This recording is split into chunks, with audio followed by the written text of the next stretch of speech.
Hello and welcome to Stampscaping 101. We're going to see if we can do a quick and dynamic card here using some embossing kind of methodology that I have in mind. We'll see if it works here.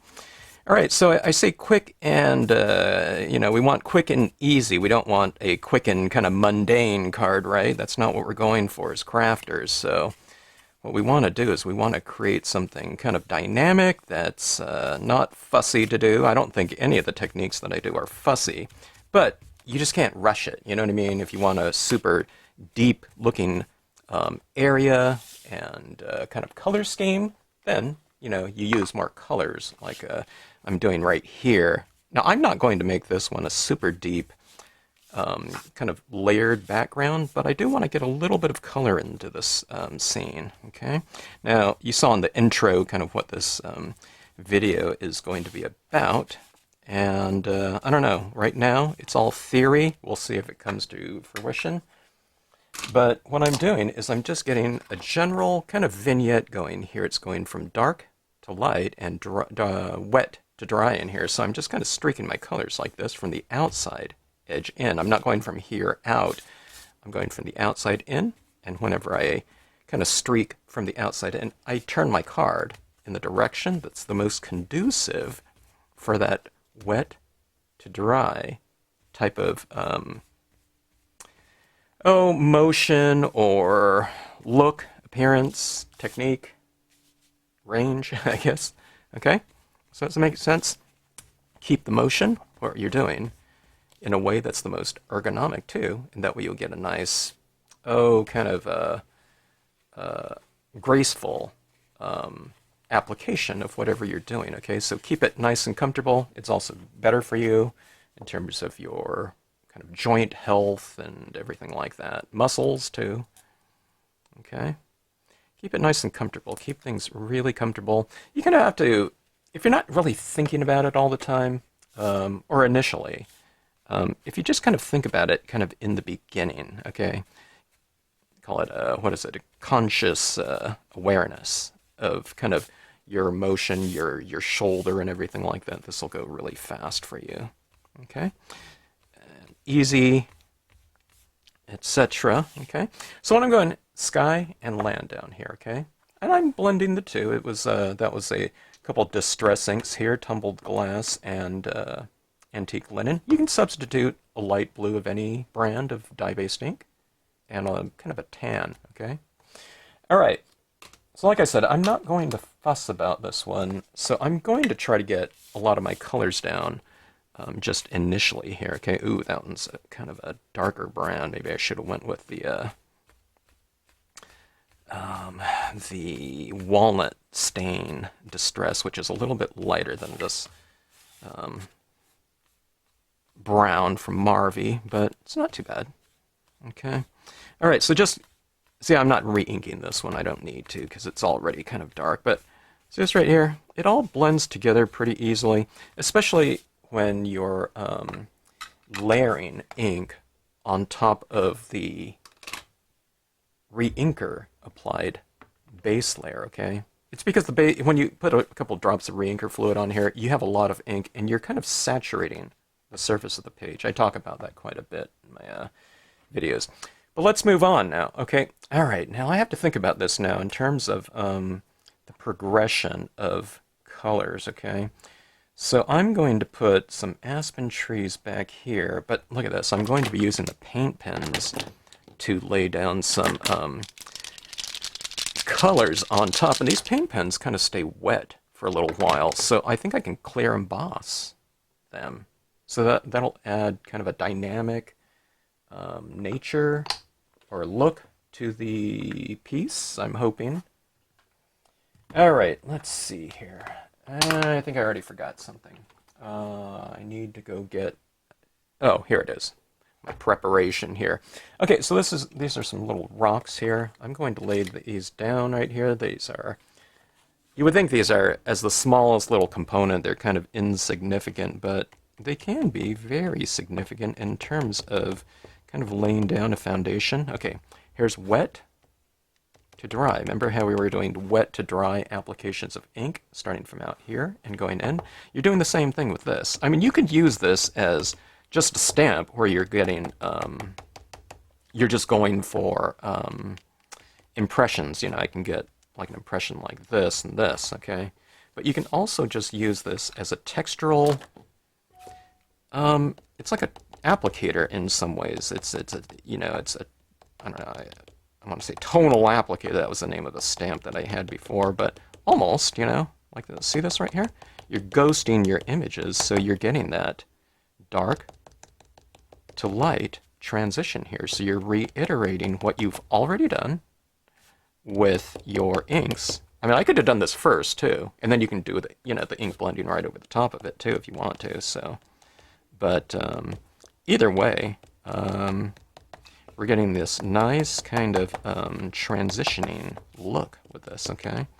And this will really come into, you know, play and reward us for doing this. We'll be rewarded for doing this in the end result, because we'll have this nice kind of framed off look for the piece, okay? Now, this is just using one color, and it's using it from wet to dry. You can go with the darker color, do something of a similar nature. If this was like a midnight scene, it was all like cool blues or something like that, I would do these rocks in like a light blue, medium blue, dark blue, okay? So here's the darker brown out here, okay? And adding that in like so. See that right there? It's kind of, I'm adding it in the lower kind of corner right here. I might add a little bit of extra tone in here, I'm not sure.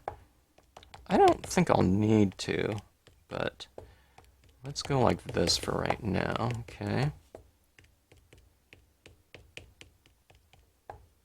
You can go for some darker ones in there too. It doesn't have to be all kind of, you know, strictly dark to light, you know, outside to inside. You know, you come in here and go for some, you know, straight variation right in there if you want some of these rocks to stand out a little bit more, okay? Like that. All right. All right, so we have this nice kind of textural ground right here. Okay, now, I don't know, it's not quite chess, but I'm thinking a few moves ahead, which I normally don't have to do, okay? But what I'm going to do, here's my theory here. I'm going to stamp some of these grass textures, and they're going to be behind my fences, okay? So I'm going to stamp them in a dye-based ink, okay? And this is going to be dry, so my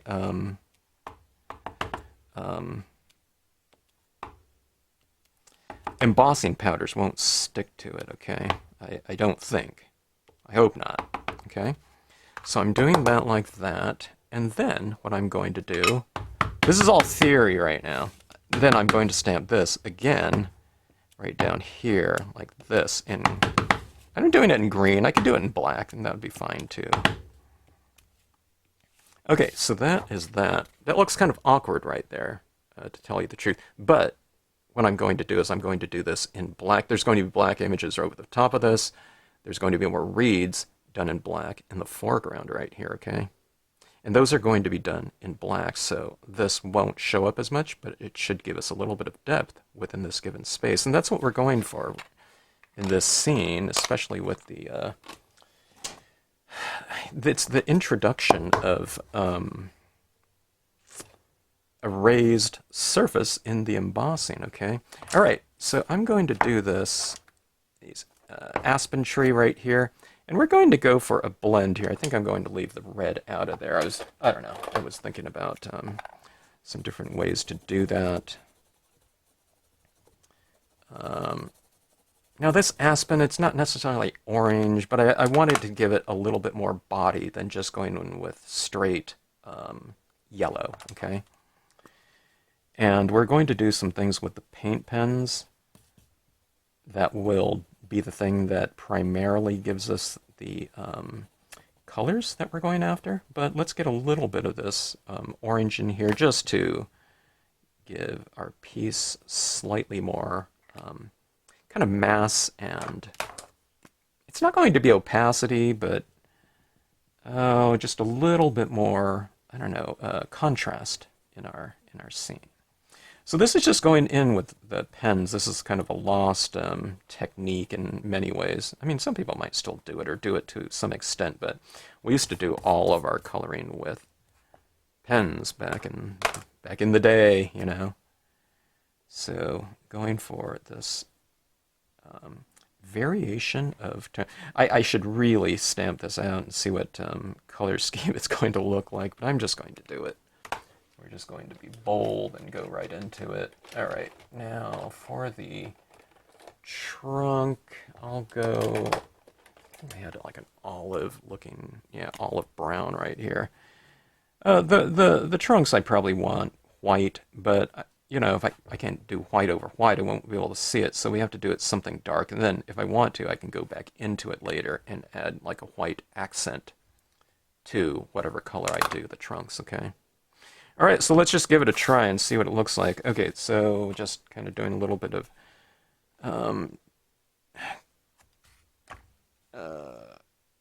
composition planning here. Taking a look where the fence will go. I've done this composition before. I really like it with kind of the fences going into the scene. All right. There's a lot of surface area, of course, to this stamp because it's big and it's very solid. I mean, it's airy in the middle there, but it's not like an outline, okay? So you want to give plenty of pressure. That's exactly what I was going for, too, in terms of the color scheme. Sometimes I don't always get it, okay? I'm not saying, look at me, you know, or anything like that. But sometimes, I don't know, it's like one of the pens is too overpoweringly juicy in comparison to the others, then it's only that color on this. But I'd leave my pens kind of medium juiciness. Now, you can't do that if they're brand new, but I do re-ink these pens. And I don't load it up with ink too much, okay? All right, so go like this. I'm being a little bit faster with my coloring because there's some residual ink that's still on there from the previous impression. So it's not like the time it takes you to do that first one is the time it's going to take you to do all of the impressions, however many you make, okay?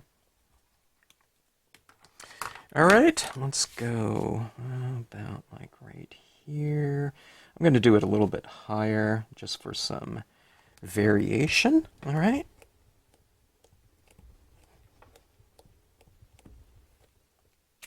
Okay, and let's keep going here.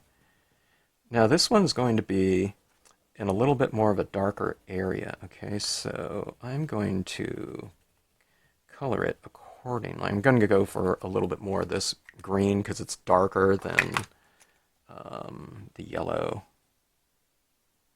It might be about the same value as the orange, so I'll blend some of that in as well.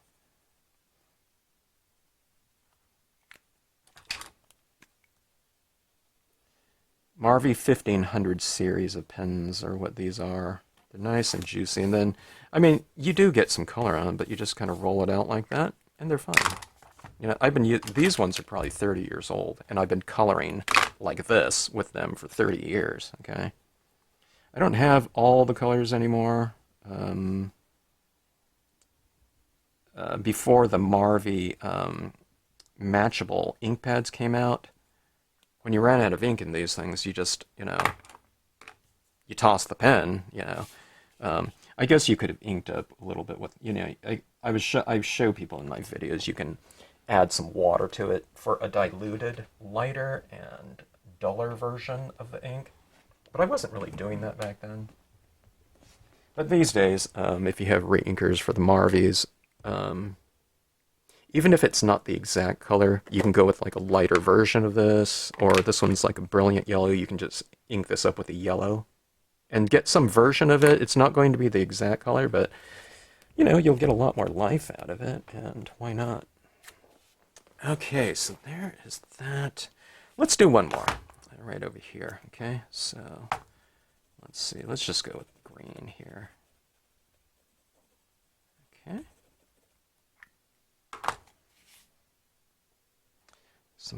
this. Oh, I didn't do the trunks here. Let me see. Or the trunk.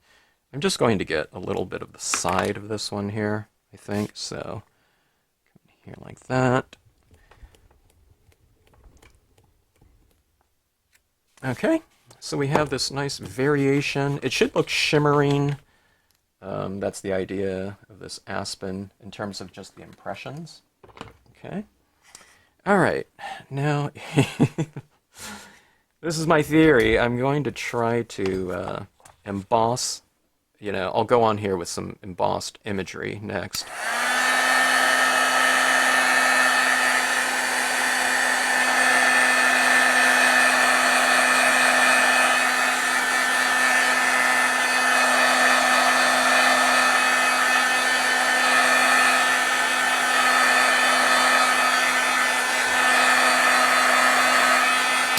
Okay, I'm just kind of drying that off because I don't want the embossing powder to stick to this, even though if some of it does, no problem. I just don't want it sticking to all of it because I want to create some added depth for impact and, kind of spatial impact with imagery that is embossed and, to contrast against the imagery that isn't. So hopefully it kind of recedes into the distance from a visual standpoint. We'll see.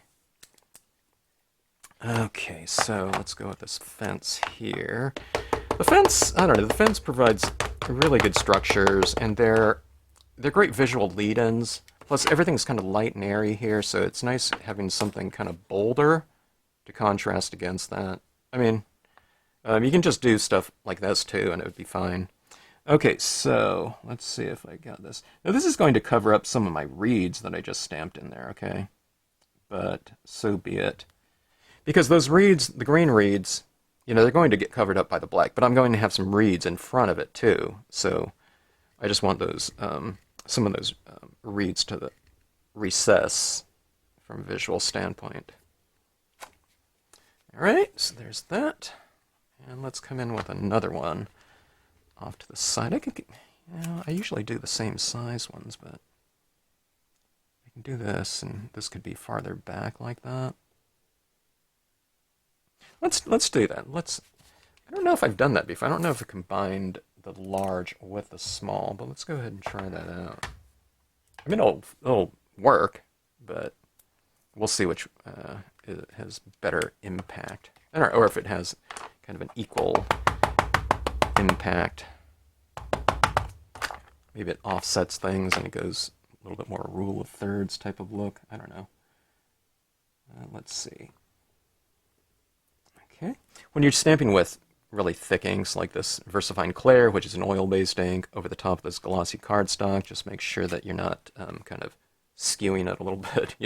I went like this with my Eagle, when was it, yesterday? So I think that looks pretty good, having that kind of smaller one over there, and this bigger one right here. This one looks a little bit farther back, maybe, I don't know. All right. So, okay, so those are going to be raised, and let's go with the reeds right here, that second layer of reeds, all right? And these are going to be embossed as well, okay? So take your time with this one. We don't want to smear, okay? Or not smear, but skew. So just, straight on and up. Don't go like that. Oh, like that. Like I did. Okay, so those are going to be embossed, but here's what I'm curious about now, okay? These are aspen trees. Let's bring a little bit of kind of shimmer into those trees, and let's see if I can lay down some of these effects here with this paint pen, and let's see if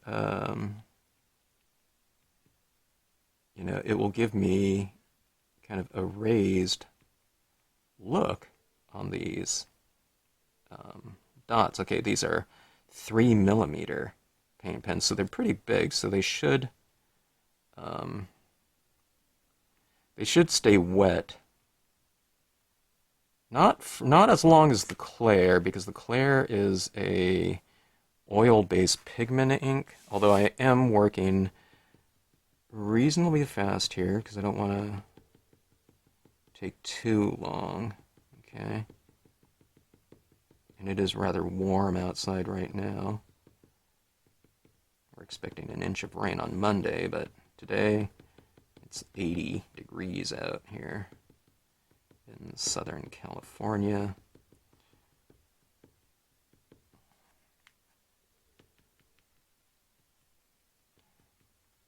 Okay, now these paint pens really dry a lot more transparent, okay? They're not transparent, but they move towards transparency when they dry. But these ones, we're going to be heat setting this with a, heat gun with the embossing, so I'm not sure what these are going to look like, so the whole look is going to be kind of new to me here. It's all kind of a theory experiment, I guess. My hypothesis is that they're going to look, to maintain some of that opacity, how it looks right now. Okay, let's mix in a little bit of the green here. I shook up these, before I started shooting this video, because you really have to shake these up quite a bit before you use them each time, because they really separate. But that's a good thing, though, because there's less chance, if it's that thin. I mean, when you shake it up, they're pretty opaque, and they give you a really good dot. These are meant to be, I think a lot of people who use these draw on rocks with them, so, they have to be pretty opaque and stand up against, like the weather, elements and stuff. You have rocks outside in the garden and whatnot. So, but they are water-based, so they might dry a little bit faster. Okay, so I think that's all I'm going to do right now in terms of the embossing. We could have some overhanging things coming in, but let's get to the embossing portion of this, and let's see how this works. I can see that my VersaFine Clair fence is kind of drying on me. Let's see if I hit this, if I did this fast enough here. And if it does work on those paint pens, I hope I can show you on this video the dimension. Well, we'll see. I think we'll be able to tell right now, if what's sticking to what. Okay, so just some clear embossing powder, okay? Let me let that kind of sit there for an extra couple seconds, okay?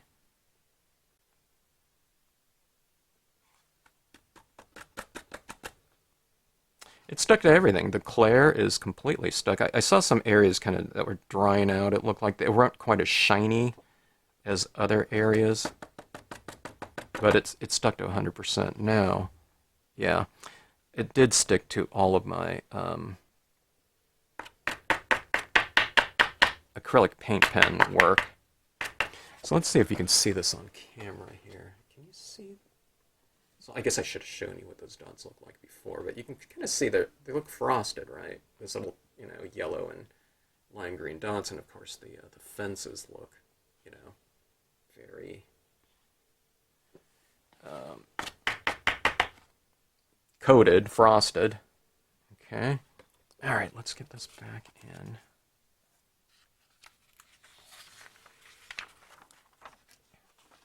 I'm not used to having kind of embossing powder kind of grit all over my area here. And I guess embossing powder is like plastic, right?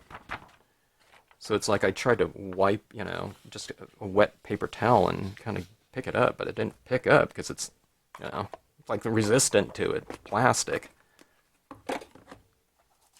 Okay, now this I put away. I'm used to using, sheets over and over and over again, but it's covered in dust. I don't want to start using the embossing gun over it and get, that little embossing powder everywhere. Okay, so I'm going to heat up my heat gun for about 15 seconds, 20 seconds, as someone taught me this week.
decently.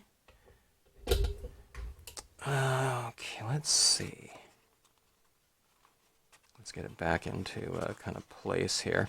Okay, now the thing that I think, as I started doing the embossing of the trees, let's see if I can show you. Do you see how those? Yeah, you can see those dots, how they're standing out from the background like that. So it gives those trees a little bit of added dimension. Now, just looking at it straightforward, I can't really tell, like in person, that they're embossed. But those little dots are shiny. I don't know. Maybe I can tell. Okay. But see, they're raised like that. Okay. And now, of course, the fences are raised. Now, see what that dark embossed reeds look like against that the non-embossed one. And I did those ones in green just to create that little bit of added depth in here. See that? I mean, it would look fine without those green ones too, but I just thought, why don't we work with flat and raised in a given area? But okay, so what I was getting at was, as I was embossing the tree area, let's have some both raised foliage and flat foliage. So let's put some of the little dots, the shimmering leaves like this, flat. So we have, it kind of creates 3 layers of depth within the trees, okay? So you have your stamp image, which is the dye-based inks, okay? And then you have these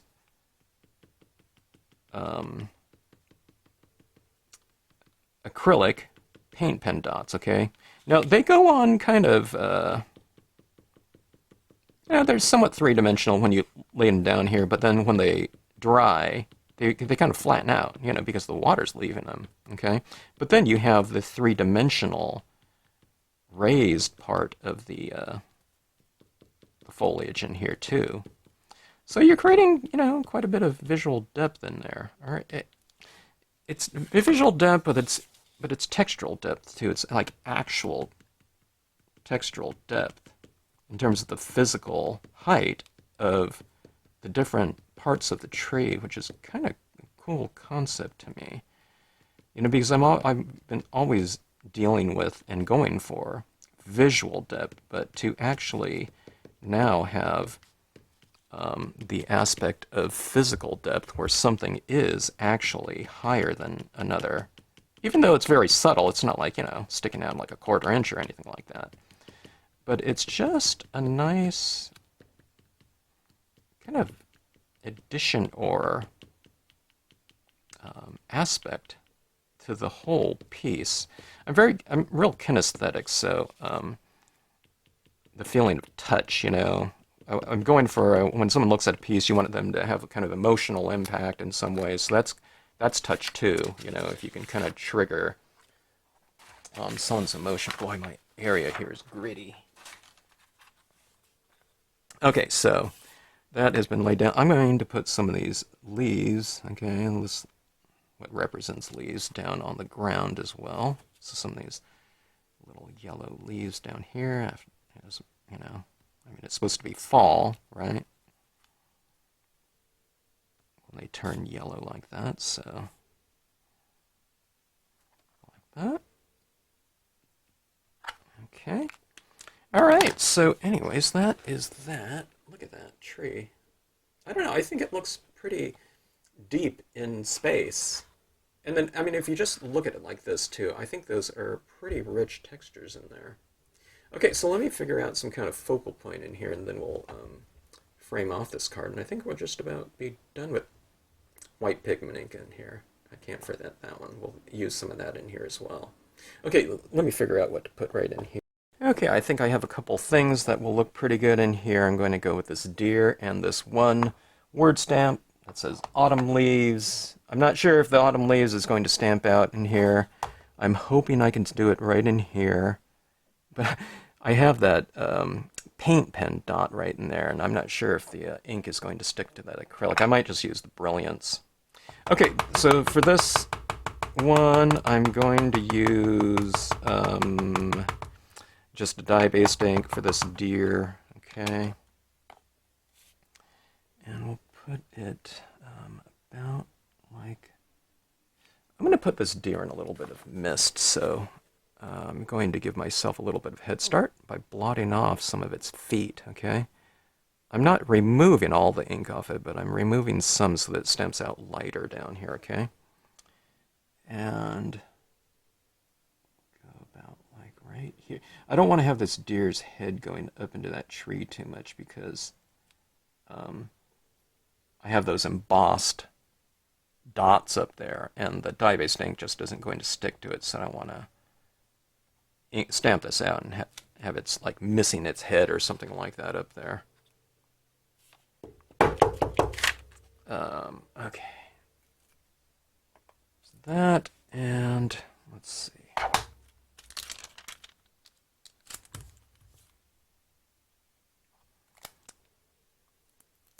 Autumn leaves.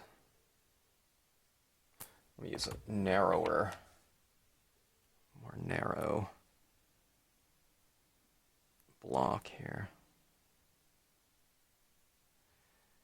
Okay. I'm going to use my Brilliance just in case, okay? Brilliance is just a fast-drying pigment ink, and it's thicker than dye-based ink, so if I am going over something thick like, you know, like some paint pen, I'll have a better chance of it imprinting on top of that, you know, acrylic, okay? So let's go about right here, and I'll go fairly high. I could go center, I could go down here. No, that doesn't look bad right there, actually, I think. I mean, we could just do it on a separate piece of paper and then, you know, mount it and paste it right there, but I want this card to be really quick. Okay, so autumn leaves. Yeah, there's not too much contrast there, which would be better, okay? But it's not too bad. That is off of, let's see, they're off of Scenic Sentiments. Is that 6 or is that 7? I'm not sure. It's one of those. I'll put it in the comment section. Okay, so that is that. I'm going to let these dry, and then I'm going to mount this whole thing, and then the card will be done. And then we'll take a look at it.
Okay, I think that should do it as far as the card formatting. Let's hit it with a little bit of white pigment ink just to, I don't know, put a little bit of extra kind of dimension to it and lighting, kind of spin.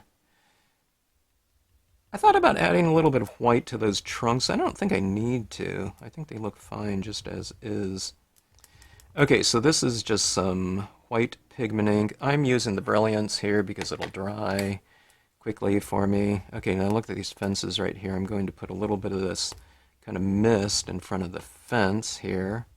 I'm building it up a little bit from the ground and then kind of tapering it off. So I'll have the base of it, you know, a little bit covered with some pigment ink, but then I will leave the rest of it as is. The far end of this right side fence, I'll put some of this pigment ink on, okay?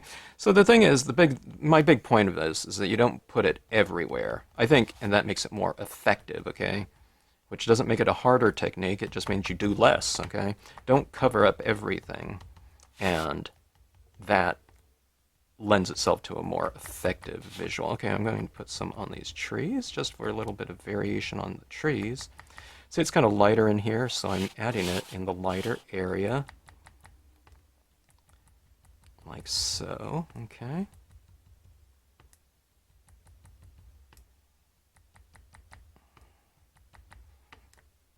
My pad is pretty dry, which is kind of the way I like it.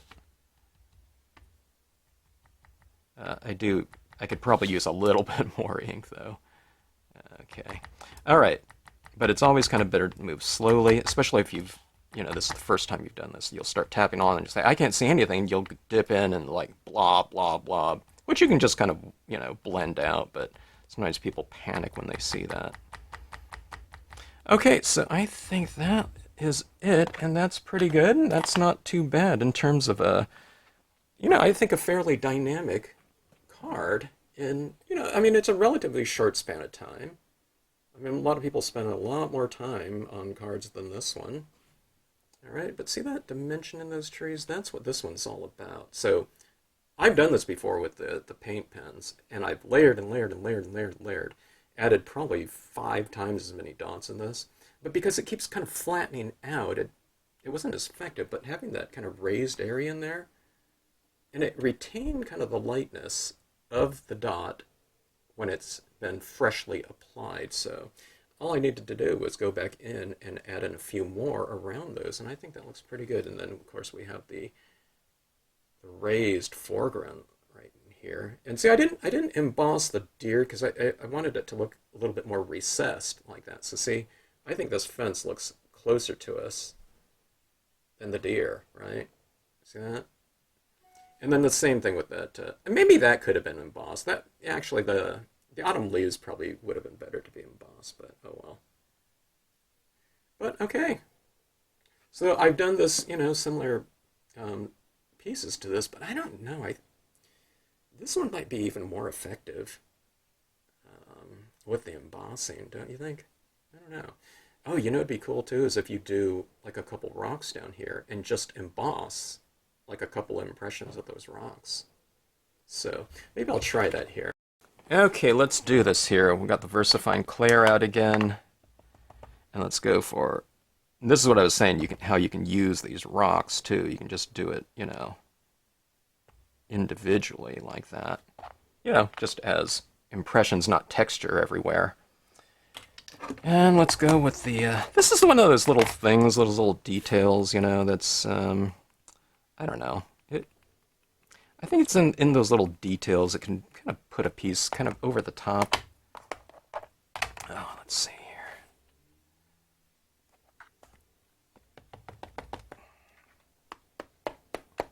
here. Oops. A lot of that powder stuck to my white that I laid down because I didn't dry it off first. Oh well. I forgot! Alright, let's see here. Yeah, that powder stuck to all my white in here. Let's see how that goes. Well, let's see.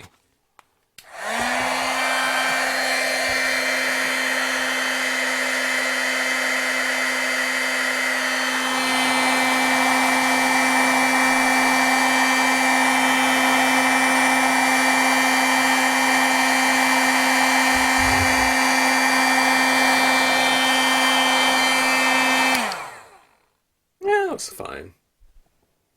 You see we have that foggy little type of thing. It's a little bit coated, but what I'll do is I'll put another coat over it right there. And that should flatten it out. It looks a little shiny right back there on that fence with the white. So what we'll do is we'll just go back in with it like this and put another coat over the top of that, and that should remedy that. So let's see here. I don't know, I'm really enjoying the embossing, whatever, process, look, characteristic within my scenes so far, so I think it's here to stay.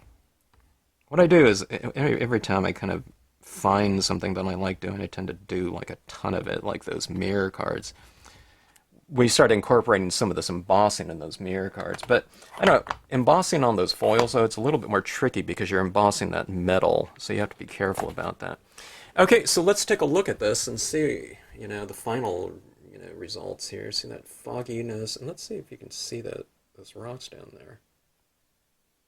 Yeah, see they're raised and kind of shining like that. Yeah, I guess I could have just stamped them out in, the clay or two, but yeah, there's something to having that little bit of a raised part to it, kind of that three-dimensional aspect. I don't know. What do you think? I I just think those really stand out to me more three-dimensional than just black ink because they're kind of shiny. They're capturing some of that light too. And sometimes they kind of capture it on the side, not just over the whole thing where it just glares, but see that? There's a texture to it. So I think that looks a little bit more three-dimensional. It is three-dimensional, but,